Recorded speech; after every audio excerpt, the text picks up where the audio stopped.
Every once in a while, we meet someone whose gifts are so pure, so loving, and so spot on that you walk away feeling like your entire soul just got hugged and rewired. That's exactly what happened when both Karen and I had our sessions with intuitive channel Stephanie Banks. Stephanie connects with guides, souls, and higher wisdom in the most grounded, compassionate, and insightful way. The information that comes through her isn't just accurate, it's life-changing. Stephanie is an intuitive channel author and spiritual teacher who helps people strengthen their own intuition and deepen their relationship with their soul's wisdom. My session with her actually included guidance about seeking center itself and also brought through some profound insight for my daughter. It was a moment of such clarity and confirmation that I'll never forget. We're diving into how Stephanie channels higher consciousness, how we can learn to hear guidance for ourselves, and what our souls most want us to know right now. Let's get going. Hi, Stephanie. Hello, you glorious ones. I'm so happy to be here with you.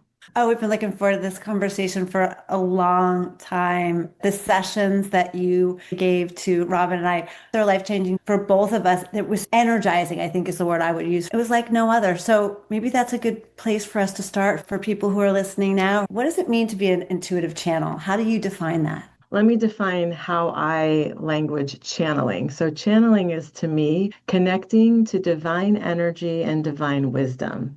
And a lot of us think we have to go outside ourselves for that, right? Like divinity is something that exists beyond our human experience, but actually we are divine beings. So when I'm channeling, I'm going to that deep, quiet, present, loving, accepting, compassionate place within. We all have it. We all do also need to cultivate it so that it is more present and takes up more space and guides us better. But that's what channeling is. And I call it intuitive channeling because for me, it comes through the place of intuition. Intuition is also something we all have. It's often referred to as our sixth sense, and it's our knowingness, our inner voice of wisdom. It never lies. It never steers us in the wrong direction. It's never off. We just have been trained away from it, or we've been trained to doubt it. And so we make choices and decisions that are outside of alignment with what our intuition might be guiding us towards. But that's what being an intuitive channel is for me. And I want to do this till my very last breath. And thank you for really expressing that so beautifully. And we know your story, but we would love for you to share your story with everyone listening or watching, because the way that you came into this knowing and into this work is really unique. Can you tell us all about it? Yes. So I came to channeling really just 20 years ago. This was not something that I grew up around. I wasn't aware of it at all. But my mother had a form of dementia that affects young people, and her symptoms started in her late 40s. And my background is as a clinician. I'm a speech language pathologist by training. So I thought, I've got this in the bag. I know what dementia is. I know how to address it, treat it, connect with people with it. But nope, it all just fell flat when it came to trying to treat my mom as a patient. She was not a great patient. I needed to find ways to stay connected to her that transcended our traditional communication. It couldn't only rely on verbal communication. It couldn't only rely on what we'd known previously. And at the same time that I was struggling with this relationship with my mom, I had a new best friend who channeled. And that was my first exposure to it. And I sat with her as she would channel for other people. And I would think to myself, oh my gosh, if I could just have some insight from my mom's soul, what would that change for me? What might I ask her soul to answer for me? So I asked my friend to meet with me privately because this is deeply personal. It is deeply personal to have someone channel for you. We're really peeling back layers. And we sat outside on her patio and I asked all my questions. I asked my mom's soul, what do you need from me? Why dementia? Like, why is this part of our journey? What am I doing right? What am I doing wrong? How can I be in greater service? How can I also take care of myself? And through my best friend, my mother's soul laid it all out. She held nothing back. And that's what souls will do. They are happy to talk, happy to illuminate for us, happy to join us and really shine some light on where we can all be in greater love. It changed everything for me with my mom. It changed our relationship entirely because I chose to trust what was coming through. And I chose to change how I related to her. And what used to be difficult, challenging, frustrating, aggravating became playful, joyful, silly, and fun. How did you know you could trust that information from your friend? What was it that came through that you were like, oh my gosh, this is my mom? Yeah, chills all over my body, all over my body. So for me, truth and intuitive understanding comes through on my skin.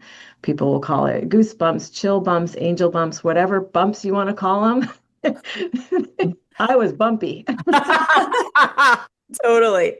And I could just, it's hard to describe, but it's a resonance with the heart.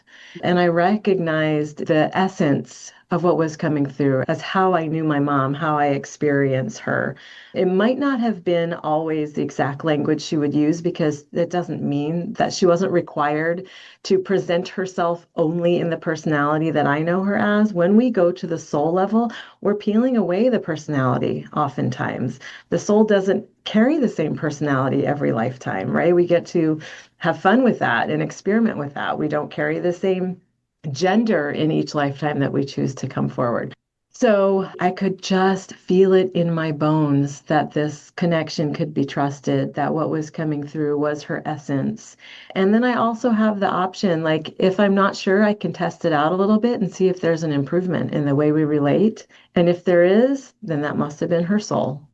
I think there is so much in your story that will motivate people and inspire people to not only potentially seek out a channel, intuitive channel, whether that's you or someone that they can trust, but it may inspire them to try it, to understand that they can do this themselves. Because I think what you said, this wasn't something that you realized that you were able to do until 20 years ago. And I'm similar in that way. I didn't realize when I was younger that we were capable of channeling. And so I feel like what happened then that led you to now in terms of being able to do this not only for yourself, but for others? When I saw what transformed for me and my mom, I knew I had to sort out how can I learn to do this for myself because I have to have mercy on my best friend. I can't call her every 15 minutes, ask her to channel all day long. She's very generous, but she has her own life. I asked her, I said, how can I deepen this? How can I develop this within myself? And she said, here's my mentor. Go to her, take her classes. And luckily, her mentor was local. And I took her classes, and she's the one that taught me how to use a pendulum. That is how I first started learning to channel, was with a pendulum and a letterboard. And I got the names of my spirit guides spelled out for me that way. It's so cool what you can do with a pendulum and letterboard. So that's how I started. And then I was just really hungry for more. I wanted to take classes from other teachers and from world-renowned teachers. So I got trained with Sonia Choquette, who is a world-renowned psychic medium. And I went to her trainings back when she lived in Chicago. And it just all opened up. And each teacher that I learned from was so very encouraging. And whether they saw something in me or whether they say this to everyone, I received the understanding that we can all do this. This is something that's accessible to all of us. Are we willing to put in the work and the practice? And I was. So that's how I got better at it, how I learned to trust it. But it took me years before I felt willing enough to take the leap of faith and do this for others professionally. And how did it impact your relationship with your mother?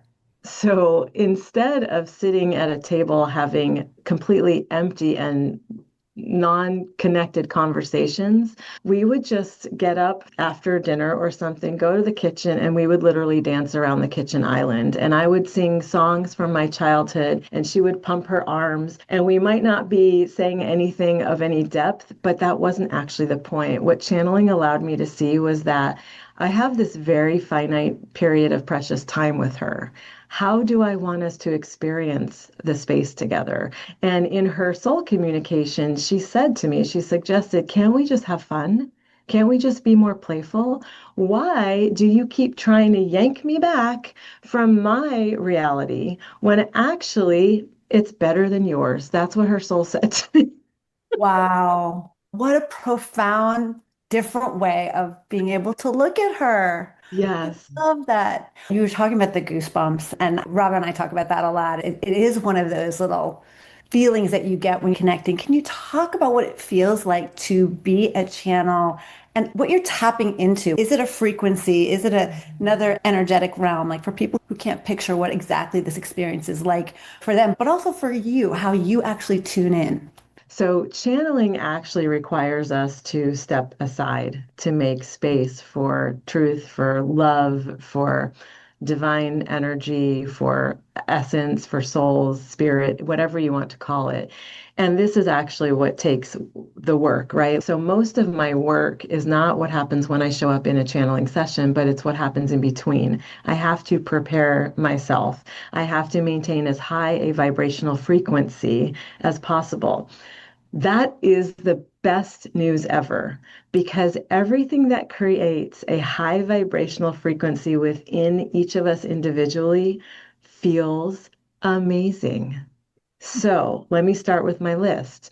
Dark chocolate. All right. I love dark Nope. chocolate. That for me is a high vibrational food. So I make sure I am never low on dark chocolates. Love that. Time in nature. Nature has the most intense and effective way of draining energy for us that does not serve us. So if you just get outside, if you just do some earthing, just standing with your feet directly on the soil, on the sand, on the ground, and breathe and connect to the life around you, I promise you that good things are happening. Your vibrational field can rise because you are allowing whatever is dense, whatever is not in the highest service to be drained. Nurturing relationships, those create high vibration. So, sisterhood, or I call it sisterhood because my women friends, but siblingship, loving connections, people who have your back, people who see you in your highest light, who want the best for you, people you laugh with, people that you can be playful with. This is really important. It creates high vibration. There's lots of practices of meditation. Some people shy away from it, but actually, meditation is just creating a wee bit of space between your thoughts. That's it. You don't have to take it so very seriously. There's lots of ways to meditate, moving meditations, quiet meditations through the heart with your breath, whatever resonates. But if you can't get that space between your thoughts, then there is no space where you can hear your divine guidance and where you can hear your intuition. Because intuition is a subtle frequency. And the voice of ego, which is what we hear in the news cycles and social media, that is a loud, shouty, intense energy. And intuition can't compete with that. It's not meant to. So we have to find a match or a close match for the frequency of intuition. And that is high vibration and subtle energy. And then do you literally tap into the energy of that person that you are reading? Like when you did my reading, I felt the voice of my soul coming through you. Every word that you said was my higher self, the self of me at my happiest, most joyful, most truthful essence. Oh, do I love hearing that? Yes. And that is actually what's coming through because I've learned to step aside. I have learned to be open to what's here. I have learned to be joyful and playful with it. Spirit is always joyful and playful. Higher selves want us to stop taking everything so seriously so we can be in the fullness of this human experience. It is challenging here. Nobody's going to argue that. And we're also here to have fun, a lot of fun. So yes, that's what I'm tuning into. I just invite in whatever my client wants to hear from. Oftentimes it's their own higher self or the higher self of their child or their spouse or their supervisor or their cat Fluffy or the oak tree outside or the worms. I channel for a client very much into vermiculture and we channel her worms. Yeah. Wow. That's different. Yes, I did not expect you to say that. Everything is spirit. It's all around us all the time. And for some who may know and be familiar with channels, they're almost of a higher realm, just reporting in on the state of the universe. And what I really experienced with you was you were observing my higher self. You were really just the conduit of what you saw and delivering that information to me, which was magical. It was just so different than anything I've experienced before. I love that. I love that you felt that and noticed that. That's what I love about what I do. I'm no expert on anyone, not their higher self, not their path in life, not anything. I just open myself to what is here. Can we please have the highest frequency, the greatest love? And when the messages come through, I am witnessing them only a split second before you are, and only a split second because it takes me just that long to speak it. But I have these moments when I'm channeling where I will see what's coming or have a sense for the next statement or phrase. So sometimes I will start laughing before the words are available to me because I see it. But I'm observing it along with you. And sometimes I'll pause when I'm channeling it and say, oh my God, that was so fascinating. Okay, let's go back to this. Exactly. I'm always learning. You're definitely a partner in the experience. Yes. And I would also point out to people that when you are channeling, you actually are not on camera. So if you are virtually having an experience with you, you're on Zoom, but we are not seeing you, although you can feel you very much throughout. I thought that was very interesting as being part of that experience. What I also love pointing out about how you are channeling is that for me, you channeled Seeking Center, as I said in the introduction, as well as my daughter. And you could feel the difference in frequency. And so you were that conduit and you could still feel a difference. And Shift. Yes. shift, yeah. And equally so powerful and transformative for both my relationship with Seeking Center and my relationship with my daughter. The way that you are able to be that conduit is so special. As Karen said, it's like unlike other experiences that we've had. It's an honor. It's the reminder of who we really are. Like part of my reading was with my husband, who's been going through a lot lately, and his energy is at a different frequency. But when you brought him through, the energy rose. Everything that you said would have been something that he would say at a soul level. But I could trust it. Like you said, you felt like with your mom, but the energy frequency was totally at that love, joy perspective. And that's what made it impactful. Yes, I'm channeling from what's called fifth dimensional consciousness. Don't ask me about the other dimensions or to label them because not an expert there. But fifth dimensional consciousness, I do know it's unity consciousness. It's all love. So I'm choosing that realm as the one that we enter, the one that I'm receiving from. And that it just guarantees that we're going to raise, like you said, no matter what a person is going through in their human experience, the soul is high. The soul knows what the soul is doing, and that person's essence is of a higher frequency. So that's where we're connecting, and that's what we're bringing forward. I think that's also a good reminder of when you are in the 3D world, right, versus the 5D where you are channeling from. In that 3D world, we're feeling things at a different frequency, at a different level. So when we talk about what we may be going through on from an earthly perspective, from a 3D perspective, as we know, there are challenges that come up on a day-to-day basis.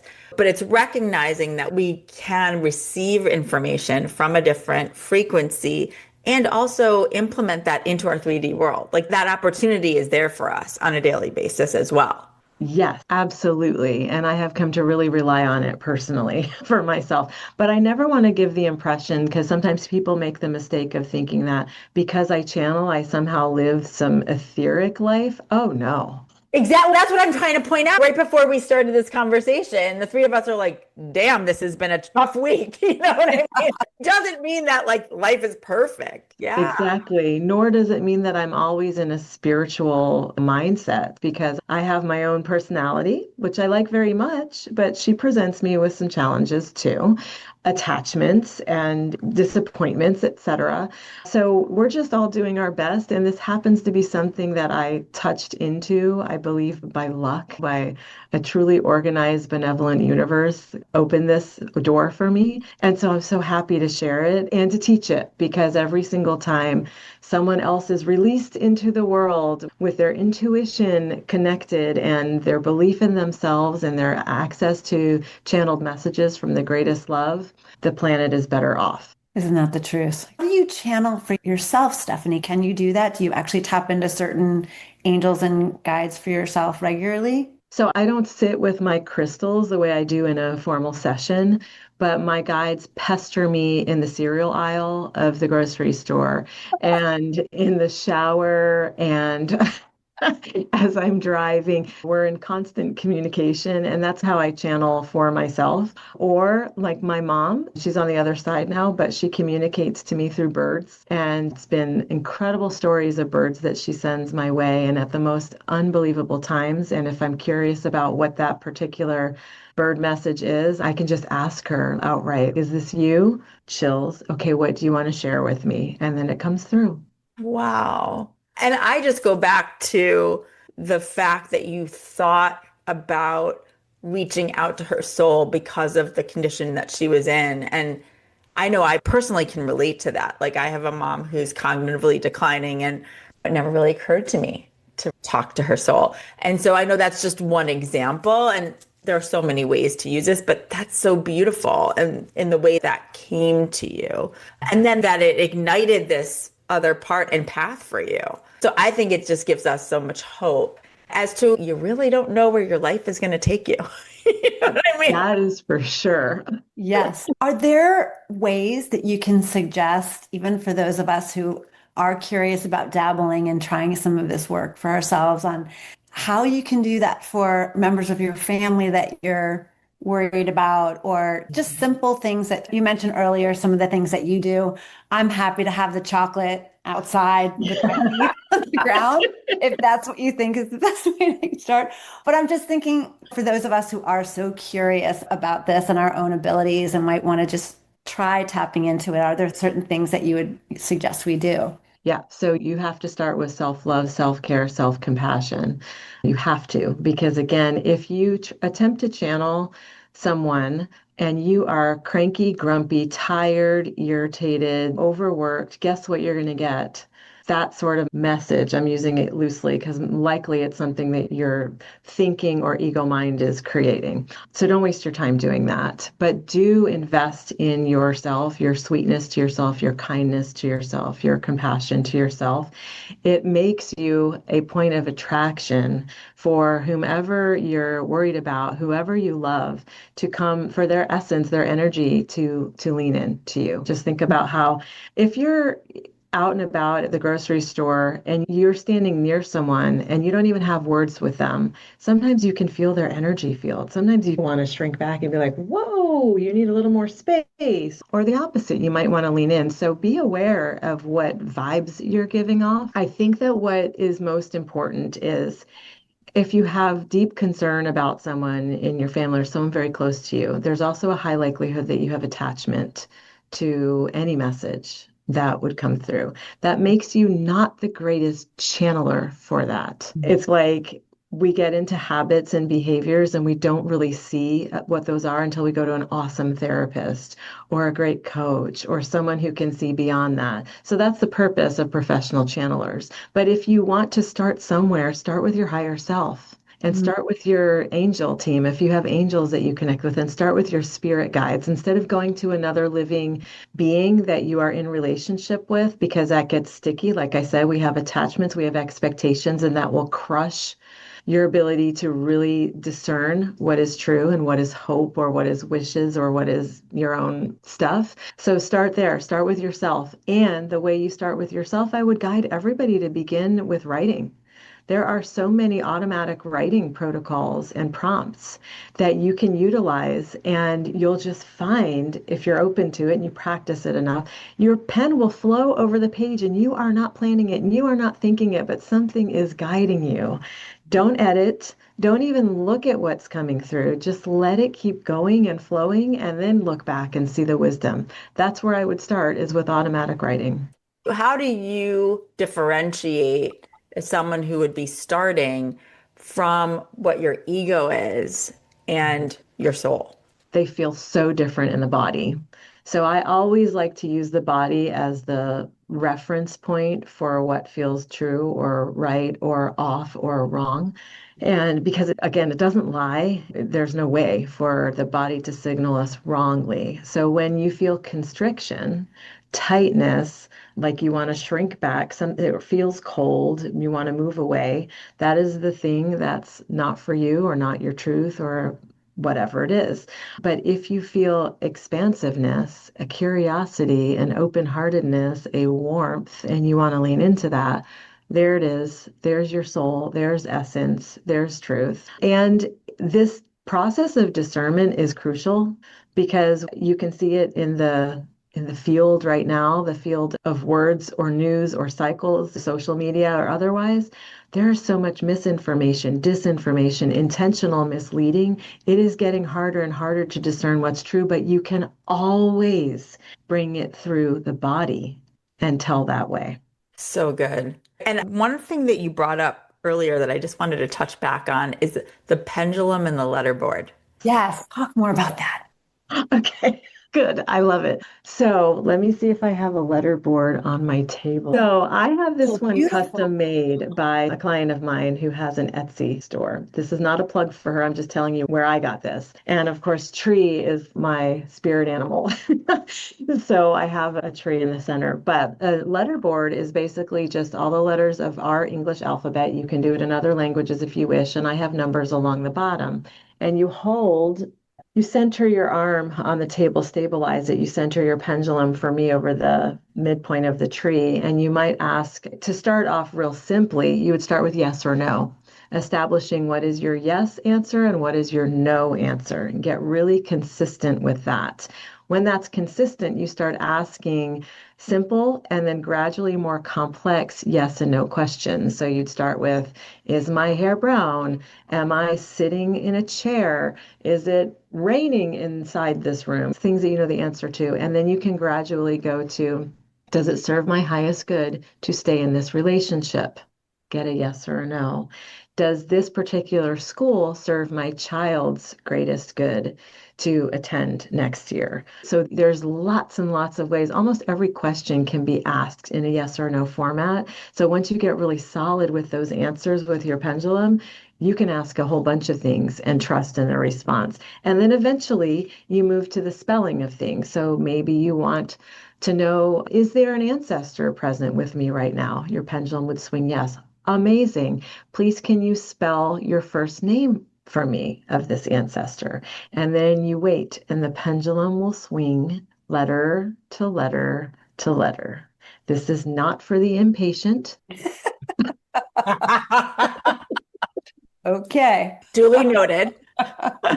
This is not a practice that you do when you have only 10 minutes. So it's devotion, it's dedication, it's continuing to show up to it, and gratitude. Gratitude for all of the guides and angels and ancestors that are working with you to bring forward this connection and these messages, because it's not easy for them either, right? Moving through all these layerings of realms to get to this density that we're stuck in with thoughts that we continue to think over and over, even though they're not accurate.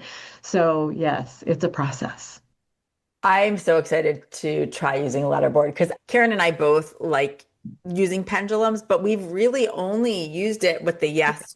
And I know you actually have an on-demand course on your website too. So I just just a little plug for that, because that's so cool that if you want to understand it better and more, you can go onto your website, which we will have in our show notes as well. But I just wanted to bring that up again because some people I'm sure are very curious. And it's a nice tool to have. I think a lot of people who are starting any new practice, it's helpful to have a tool to guide them. And then eventually they follow their own intuition. They don't necessarily need the pendulum, but just to start that way. It's fun too. It is fun. And pendulums are beautiful. You can get metal, wood, crystal, stone, anything you want. I have a collection. Yeah. And we like holding things. It's something about having something in our hand. It can feel very grounding. And it also, there's some reassurance of using, like you said, Karen, using a tool really gives us that extra assurance that, okay, there must be something to this because this is a spiritual tool I'm using. That's right. And actually, I had taken a class with a spiritual medium that we've had on the podcast. Her name's Lisa Nitzkin, and she's the one who introduced using a pendulum to me. And one of the exercises that she gave us to do is holding that pendulum over our heart chakra while you're lying down. And you can do it to someone or they can do it to you. And when you think about something that makes you upset or scared or angry, the way that pendulum moves is pretty powerful. You can see it very tangibly. And then the other exercise at the same time, she'd say, now think of something that makes you so happy and feel peace. And it would just stop like on a dime. And the fact is, to your point that we all have this within us, to me, it's such a tangible way of seeing it. And I remember showing it to someone who loves magic, like literally do magic tricks. And they're like, how are you doing that? What are you doing? How are you doing that? The magic is within us. And I'm saying that because it's very relevant to what we're talking about. Yes. I remember the first time my pendulum actually did start moving towards letters, I got really scared and I flung it. I could see that. It's almost the Ouija board feel like Yeah. just me or somebody else controlling it too. But all of this is about learning how to trust yourself, right? Yeah. Yes. And I always teach how to protect oneself when practicing channeling because people are concerned about that. Not that there's something trying to pervade their field, but there's a lot of dense energy around, and we do not want to host any of it. We don't want to invite any of it. We don't want to play with any of it. So we have an entire team of guides who are devoted to our protection. So bring them in every single time you practice channeling, place them around you, ask for that support. It's there, you'll get it. That's really important to remember. Thank you for that. Are there certain messages that surprise you overall? I was literally just thinking That come in? because again, going back to the voice in my head of you channeling, has there been actually a soul or a guide or something that's come through that has been particularly interesting or surprising? So when I channel for clients, I'm not surprised by anything because I have no expectations. And the only way we could be surprised is if we were expecting something different. Great point. Good point. Yes. But I do have plenty of surprises for my own channeling. And one of them came when I was sitting in the carpool line talking to my guides and asking my guides, hey, what's my next class? Who's my next teacher? I had just finished all these trainings and I was like ready to go again for another series with a new teacher. And the message was, sister, it's time for you to go serve now. No more classes. Oh. Yeah. I was like, nope. I would like to ask someone else, please. So that was surprising. So I did not feel like I was ready. When do we ever feel ready? I did not feel like I knew enough. When do we ever feel like we know enough? And the idea of getting out in service to humanity felt weighty. What if I get it wrong? What if I don't get anything? What if, what if, what if? And they just stood steady around me and said, no, you got it. We're here. We're going to help you with every single one. Just get started. It's not about learning more because there's no place to put that learning if you are not using it in service. And then I also heard surprising messages, plural, from my mom, who minced no words when she told me what I was doing wrong. That's what moms do. But where I thought that my actions and my intentions to take care of my dad, and it was, I guess, a controlling thing that I was doing to try to manage the very difficult situation of her dementia and her behaviors that came with it. She told me, "You're getting in the way." She said, "This is my relationship with your dad. And while you might be well-meaning, it's actually intrusive. Back up, stay in Oh, your lane. This is our agreement together. He agreed to show up in this way. He agreed to serve in this way. Let him do what he's agreed to do because we're completing some cycling." And I did not know that, and I wasn't expecting that. So it allowed me to choose differently and to really look at how I was addressing what really were my needs to have a controlled situation or have everybody happy or feel comfortable. So that was a surprise too. how nice to get some kind, direct Yes. message to help guide you that way. Are there reoccurring messages that you hear over and over that you believe overall spirit and our guides want us to know? I know you talked about we're here to feel joy and love. Are there other messages that we should keep in mind? Yeah.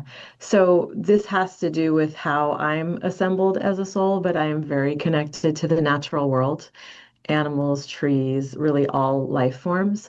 And so a lot of what comes through me is bringing us, leading us, myself included, back home to nature because we're not separate from nature. We are nature. We are made from the very things, the very elements that is in the natural world. So we have, again, this is a learned thing to separate ourselves from it. As children, we know how to connect to nature. We know how to talk to the trees and we hear them. The little tiny creatures that are on the ground, the kids never miss those. They notice them. They're crouching down, they're playing with them, they're noticing these things. But as we grow, our attentions are guided in different ways. And how sad, because we have this entire world that needs for us to awaken as humanity is in the process of awakening and needs for us to connect to our nature, to us as nature, and to be in service. So I'm always striving to sort out like what is mine to do because I can feel really leveled by what is happening in the world, the destruction of the natural world, human cruelty to one another and to other creatures. So rather than let that send me back to bed, which sometimes it does, there are actions that I must take as a soul who has a purpose to serve in this way. And each of us has something that breaks our heart. And that thing is what we're meant to be in service to. It doesn't mean we martyr ourselves. I don't think it's the time for that, but it is time to be in service. It's time to be in action. And how do you know what that is? What breaks your heart? Be in some sort of small service to that. Let it grow naturally. That is really good advice. I feel compelled to ask too, Stephanie, in your own spiritual journey, have you done other modalities that have given you additional insight into not only your practice, but who you are as a soul and where you come from? For example, have you done the past life regression? Have you done astrology? Are there other tools that you've utilized to help you paint that picture of where you've come from as a soul? Yeah, all of it. Isn't that such fun? Yeah, it's one of Every our favorite things. Yes. the joy, it's a joy of being here. It's this self-discovery. So yes, I have had astrological readings, which I find to be fascinating. I love when people have their craft and they're really good at it, and you can just feel the resonance of it. So I've done that. I'm also a big fan actually of Kundalini yoga. I have found that has saved me from myself for years and years. It's just the way it's laid out as a practice. There's a mantra part of it, there's a meditation part of it, there's postures that you do, kriyas, things of that nature that really set me up to be open and receptive and clear. So that practice has really helped me. And then I am lucky enough to live near Dr. Brian Weiss. So I have actually been able to attend one of his past life regression groups and experience what a journey that is, because that was actually the first book I read on the topic of spirituality that Wow. yeah, completely changed my life. And again, just resonated. Goosebumps everywhere. Of course, this is true. Is there any past life that and no pressure if you don't want to share, but anything that helped you define why this lifetime you're doing what you're doing? That's a great question. The sense that I've had from my past lifetimes is that there have been many.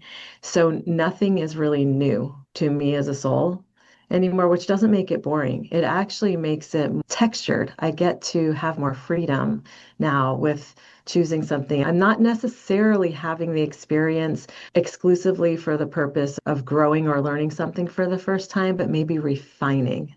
And I feel what we get to do as mature and older souls cycling back on this planet. So that's been useful to me. And there's been imagery that's come through, some of it really beautiful and some of it very sad and loss focused that have illuminated certain aspects of my life, of what I experience now. But in general, I feel like my orientation is there's nothing new under the sun. We've done this all before. How can I do it a bit better and with a bit more love right now? That's really cool. Have you seen yourself as a healer in other lives? I could have seen you like maybe almost being high priestess or something like. Yes, the high priestess has come through. I'm Yes. sure somewhere along the line I've been healed, I've been healer, etc. What I'm really jazzed about now is to repeat what I believe is true, which is that we are each our own healers. Yes. I'm so glad you're bringing that up because that is the truth. You're right. It's really like you can be a healing practitioner and help somebody facilitate their own healing because the only people that can heal ourselves is ourselves. Yes, Yeah. and that is a beautiful, empowering thing, something we're not often told. We're sold a whole nonsense about how we need to go here for that or to this You're person for so this. right. I'm really glad you're saying that because people, they give their power away in that sense, or they believe that someone else is going to fix them. The truth is, we have to do that ourselves, but others can help facilitate for you, but you ultimately have to do it. Stephanie, you remind people, you bring them back into that feeling of themselves, of their full self, of their soul. And that's the compass point to start from. So if you can bring them back and put all aside, like you said, the personalities that we've taken on and the life experience that we've taken on, and just really bring them back to that essence Yeah. of who they are. That is that most healthy, loving, growth infused space to be in. And if they can remember that, then they can Mhm. start there to find their way to making that part of their everyday way of living. Yes, beautifully said. Oftentimes, when I'm channeling for a client and a whole message, sometimes 10, 15 minutes will come through of me just bringing the message, speaking the message. We'll stop, we'll process it. And the first thing the client says is, I knew that. And Wow. I'm like, yeah, Yeah. I forgot to mention, I'm not likely to tell you anything you don't already know. But Yeah. there is something to hearing it at this moment in time that lets you utilize it, that lets you put it into play, that lets you believe it. So, a lot of times, especially for people deeply on their spiritual path, this is not new information coming through me. It's just, like you said, a reminder of who they are. That is so key. And what I would also say in terms of where Karen was asking about something with her husband, or I was asking something about my daughter, what I found was that you were able to connect me, in my case, with my daughter's soul, who was very confident in who she Mhm. is and wanted me to understand that. And you were able to relay that in a kind, confident way. That really made me hear it. And so I could then go have a conversation with my daughter about where she's going in her life with love, but respect for what her soul knows. When you do it for your family, because that is something you're able to do, that you're able to be a conduit for the souls of people in your family, that's another beautiful way that I think you're facilitating healing. I'll take that. Yeah. Other thing that I will also Yeah. say for those listening who may be either new to the woo or a little bit doubtful of the woo, what I experienced, because I replayed yesterday just so I could be fresh for this call, Stephanie. What I love that you do, it's like you go, number one, this is what you're being said. And then the second thing they're saying is to do this. And then, so it's very, Yes, you you're almost get a roadmap or a to-do list, dare I say? that is very actionable, very tangible. So it's not just like your soul came here to evolve and to be, it's not so up there that you're like, wow, that felt good, but I'm not really sure what to do with that. I really felt you gave very specific steps on things that this soul who has this moment in time through you to express is great. I'm going to just get these points out and hopefully they'll be very specific enough to be able to utilize them. So just wanted to share that for anybody listening too. I love that too. I love that comes through because I am a big fan of all things pragmatic and organized. We are bombarded all the time with everything. There is a lot of scattering of energy about. And to have things come through in an organized fashion with steps, with lists, with numbers. Sometimes I've gotten outlines that go so detailed. Remember how in school we would have the title and then there was like one and then A, B, Yeah, C, and then one A. an But outline. yes, Yeah. it's like to get that detailed. And I love that because that is how our thinking mind can use information. That's what we can hold onto and create change with. So true. We have a couple of quick rapid fire questions for you. One, is there a spiritual book or teacher that changed your life? Yeah, the book that changed my life spiritually is The Many Lives, Many Masters by Dr. Brian Weiss. And the book that has changed my life in terms of my relationship to money is by Lynn Twist. It's called The Soul Mhm. of Money. And I actually don't know anyone that doesn't struggle with their relationship with money, but this book healed mine. So I recommend it. I actually recently reread it and I agree with you. So good. What's your favorite way of grounding after a big channeling session? Oh, a tree. I go hug a tree. If I can find a really big tree that I can just wrap my arms around and feel like the strength of it, I press my heart against it and I feel like we're joining. And I feel like that being is allowing me to just release or let go of any energy I might have absorbed. It's a cleansing, it's a purification. I did it before our session, actually, our interview. Is there a message that you feel that Spirit wants us all to know today? I know we shared a lot actually in our time together, but is there anything specifically for right now where we are? That we're never alone. It makes me cry. We have so much support from every direction, and they will not leave us. I think that is really the perfect way to close today. Besides asking, how can people work with you? What is the best way for people to find out more about your offerings? They can go to my website. It is soulinsight.com. And on social media, I'm at Stephanie Intuitive Channel. Please go check out everything that Stephanie has because there's working with her one-on-one, there's working with her in groups, there's on-demand courses that cover some of what we talked about today, tapping into your own intuition, how to use a pendulum. It's all on there. So highly recommend you check out soulinsight.com. I feel like we've learned so much from you and just that following your own inspiration. Thank you for your mom and that she was willing to co-create this opportunity, but for also for you to have the courage to follow it and to really study and do the work. We know firsthand it is a big commitment to really following that path, but what you're doing is healing people, but it's also inspiring those of us who want to connect more and want to learn more about ourselves on a soul level, on a 5D level, all of the things, and being able to translate it in a way that we can really action and use in our own lives. So that's inspiring to us, Stephanie. So thank you for what you're doing. Thank you both for this opportunity and for what you're doing and sharing all of these beings with others in the world. These are the voices we need to hear from. I'm very grateful.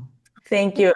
Karen said it so beautifully. And I just want to add that there's a frequency to your voice and your presence that I feel like will come through to every single person listening and watching. I am so grateful for you following everything and continuing to hone that frequency because it's really needed in our world right now. So thank you. Thank you so much.